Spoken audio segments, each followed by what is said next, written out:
ओम शांति। आज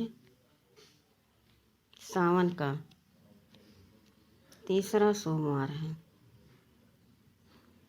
सावन मास में ऐसे बाबा को करें याद। 2 युग से 63 जन्मों से हम भगवान को याद करते आए हैं, अनेक अनेक प्रकार से,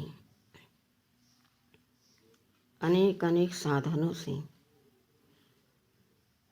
और अपने श्रद्धा भावना से उसके पीछे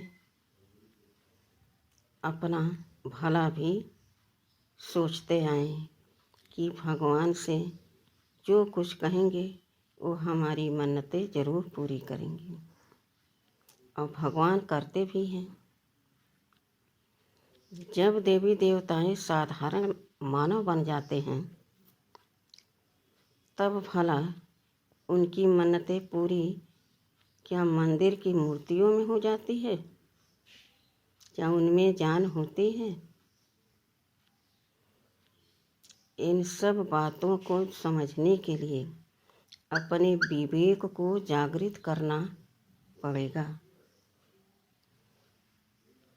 तब भगवान किसी न किसी इष्ट के द्वारा, किसी न किसी देवी के द्वारा, किसी न किसी ऋषि मुनि महात्मा के द्वारा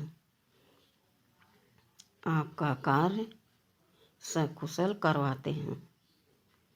और आप समझते हो कि मैंने इन इष्ट का आवाहन किया, पूजन किया, मन्नतें माना और मेरी मुरादें पूरी हो गई। सच तो यह है, यह आभास वह निराकार शिव पिता परमात्मा को होता है। इस समय भक्ति मार्ग में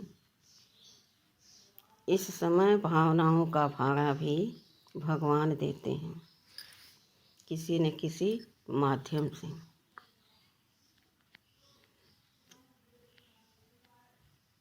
क्षणिक सुख के लिए हम मंदिरों में जाते हैं, जप तप पूजा व्रत दान पुण्य सब करते हैं, लेकिन वह सिर्फ एक जन्मों के लिए होता है और क्षणिक सुखों के लिए होता है।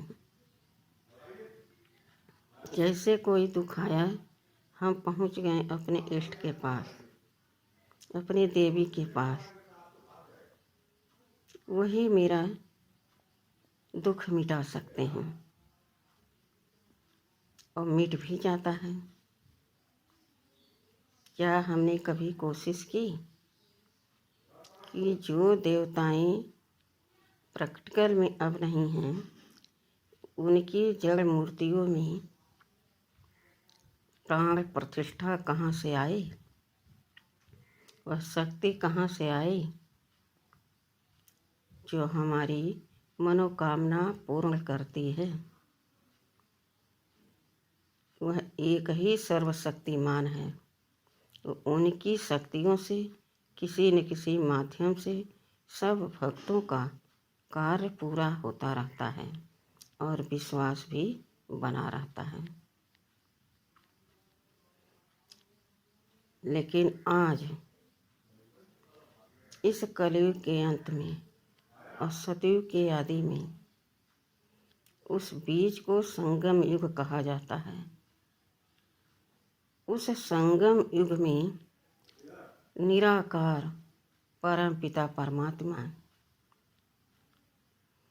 साधारण मानव तन का आधार लेते हैं।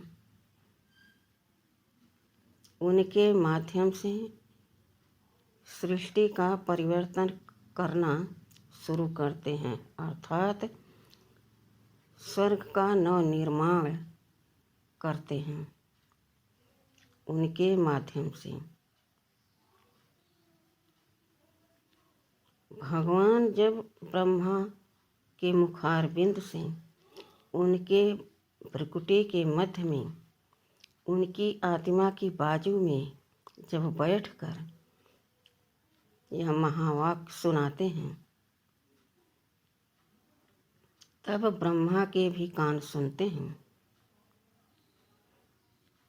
और ब्रह्मा उसको धारण करते हैं, औरों को सुनाते हैं और औरों को सुनाते हैं, और इस ज्ञान का प्रचार प्रसार बढ़ना शुरू हो जाता है। अब इस सावन मास में इस विधि से जब हम परमात्मा को याद करेंगे, यह मास पावन पुनीत कहा गया है, फलदायी कहा गया है,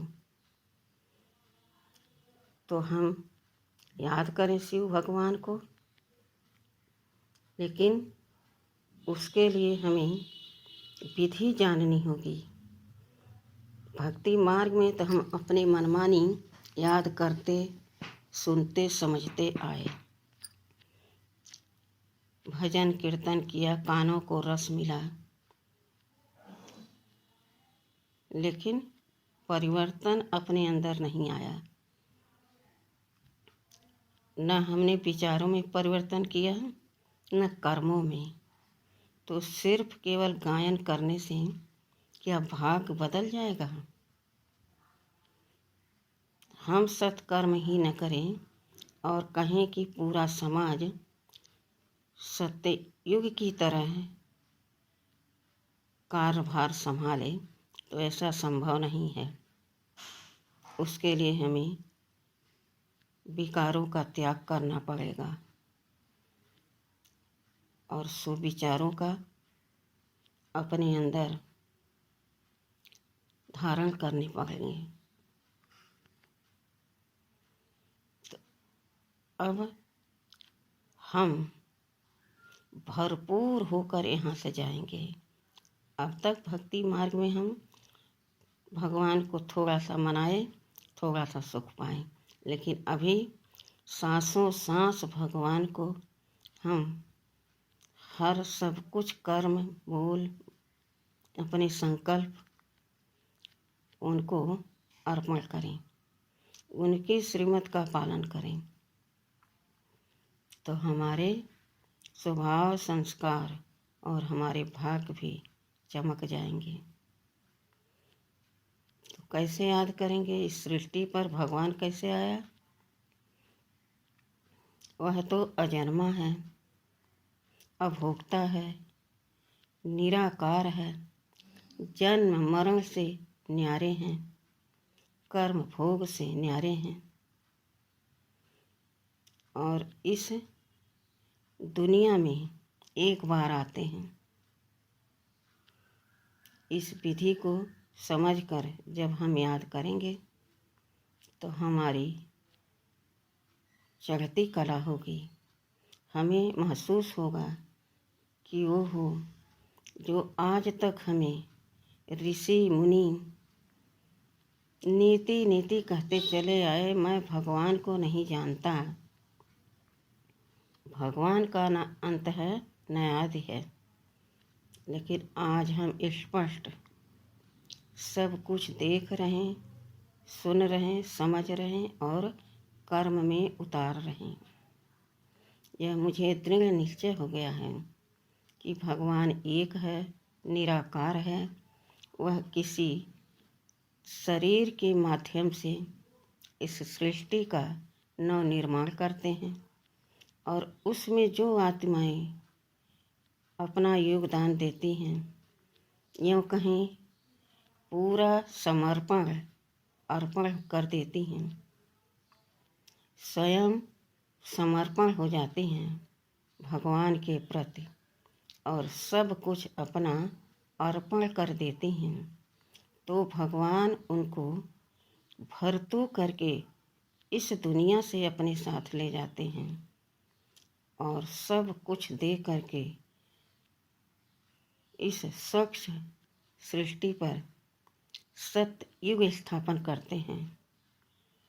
तो हमें इस विधि से परमपिता परमात्मा शिव भगवान को याद करना चाहिए।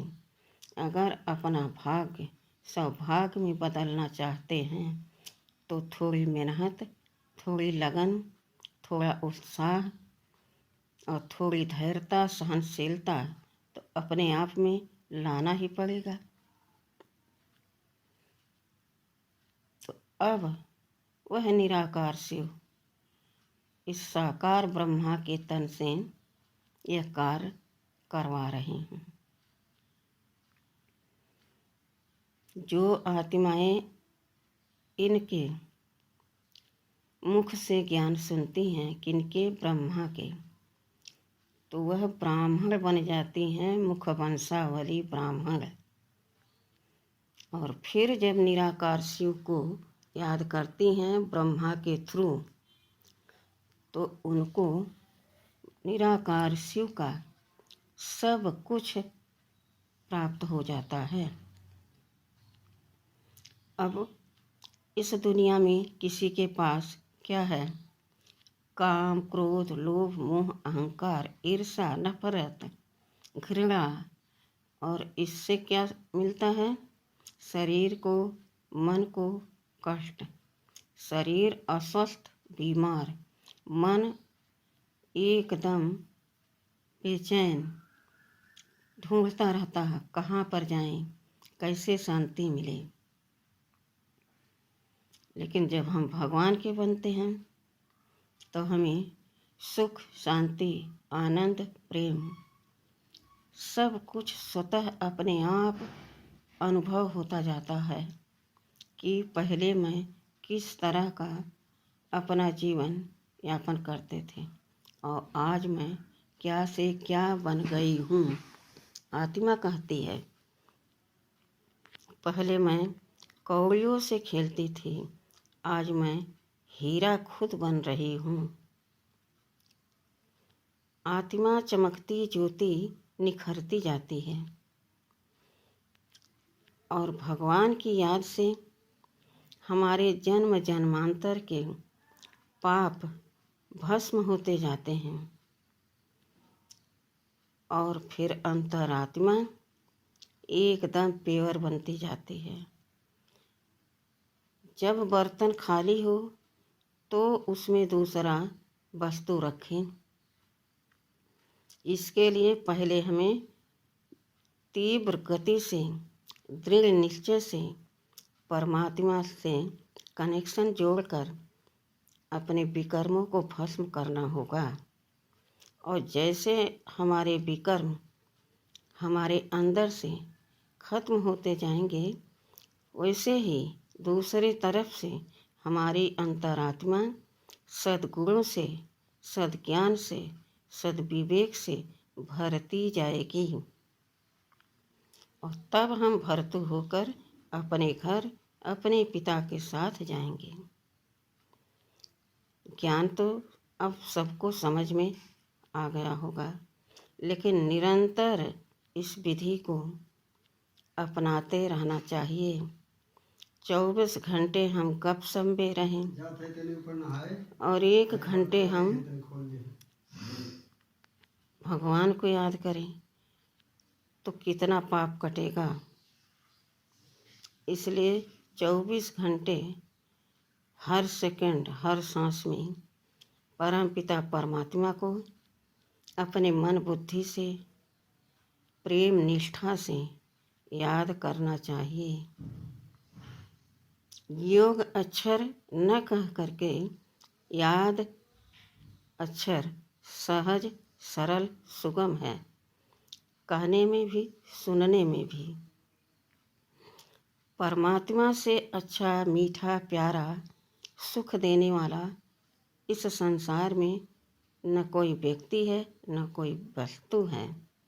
तो हम परमपिता परमात्मा के श्रीमत का तहे दिल से पालन करते रहें, स्वतः आप निखरते जाएंगे। भगवान हमारा साथी है तो हमको किसी बात का गम नहीं होना चाहिए। जो होगा देखा जाएगा, कौन देखेगा? भगवान जिनके हम हो गए वह हमारा सब कुछ देखेगा स्वतः। हम निश्चिंत बेफिक्र हो गए, फिक्रों से फारुक हो गए, हल्के हो गए और अपनी तकदीर के क्या कहने, जो हम सद्गुणों से सज रहे हैं, हीरे मोतियों से भर रहे हैं। इस समय जो हमारे सुख शांति का पहलू है वह सतयुग में नहीं रहेगा। भले अनेकों प्रकार के सुख शांति रहेंगे, लेकिन वहाँ यह मीठा प्यारा बाबा नहीं होगा। यह इतना सुंदर सरल मीठा ज्ञान नहीं होगा। ज्ञान क्या है? खुशी है। ज्ञान जैसा खुशी खुराक में भी नहीं होती है। जिसको भगवान की लगन लग जाती है वह बिना भगवान के महावाक्य सुने खुराक भी नहीं खाते हैं। वह बिना भगवान के महावाक्यों को किसी को दान किए खुद भोजन नहीं करते हैं। वह सब अपने सत्य नियमों का पालन करते हैं। और भगवान सत्य है, आनंद है, प्यार का सागर है, गुणों का सागर है, शक्तियों का सागर है। तो फिर हमें इधर उधर भटकना नहीं चाहिए। एक में मन लगाओ, सारे सुखों को पाओ। एक में मन लगाओ, सारे रिश्तों को निभाओ। फिर भटकना क्यों? भगवान हमारे साथ हैं, हमारा हाथ उनके हाथ में है। तो हमें विचलित होने का ख्याल भी नहीं आना चाहिए। हम क्यों विचलित हों? जिसका पिता परमात्मा शिव साथी हो और वह चिंता करे क्या होगा क्या होगा। बाबा ने कहा कि जो होगा बहुत अच्छा होगा, जो हो चुका बहुत अच्छा हुआ, और जो होने वाला है उससे और सुंदर होगा। और आप चाह करके भी कुछ कर नहीं सकते। तो हाय हाय क्यों करते हो? हमारे पास आ जाओ, निश्चिंत होकर खेलो खाओ। तुम्हें किसी प्रकार की चिंता करने की ज़रूरत नहीं है। मैं बैठा हूँ ना। तो भगवान के कर्मों पर विश्वास होना चाहिए। उनका काम क्या है? अपने बच्चों को सुख देना, शांति देना। ऐसा नहीं कि हमारा पिता कभी सुख देता तो कभी दुख देता। लौकिक में तो सभी स्वार्थवश अपना काम करते हैं, रिश्ता निभाते हैं, लेकिन भगवान कभी यह नहीं देखता कि मेरा बच्चा कैसा है। हाँ, छूट दे दिया है। तुम अपना कार्य, अपना जीवन अपने समझ से चला सकते हो। अपना कार्य अपने हिसाब से कर सकते हो। परिणाम तुम्हें भुगतना होगा। अच्छा करोगे तो अच्छा मिलेगा, बुरा करोगे तो बुरा मिलेगा। तो समझ में सब आ गया होगा। अब इस सावन मास पुनीत महीने में भगवान को इस तरह से याद करें और अपने आप को चरित्रवान, गुणवान, धनवान महसूस करें। मेरे जैसा धनी कोई नहीं, मेरे जैसा गुणी कोई नहीं, मेरे जैसा खुशनसीब कोई नहीं, जिसका स्वयं भगवान बागडोर पकड़ लिया हो, उसको और क्या चाहिए, एकदम फ्री हो गए। तो इस सावन मास में बड़े प्यार से निराकारी स्थिति में मैं आत्मा हूँ, आत्मा समझकर परम पिता परमात्मा से मीठी मीठी प्यारी प्यारी बातें करें और अपने जीवन को सुखमय महसूस करें। प्राप्तियों का खजाना अपने अंदर भरते रहें। हमें भटकना क्यों? आज तक भटकते रहे तो क्या मिला? अनुभव करें कि जब हम देहधारियों से कुछ इच्छा रखें तब क्या मिला, और आज हम जब निराकारी स्थिति में स्थित होकर निराकार परमपिता परमात्मा से अपना सब कुछ सेवन करते हैं तो हमें कैसा सुख, शांति, आनंद महसूस होता है। तो इस तरह से सावन मास में परमपिता परमात्मा को याद करें, खुश रहें, मस्त रहें, बाबा के गुणों का औरों को परिचय देते रहें। ओम शांति।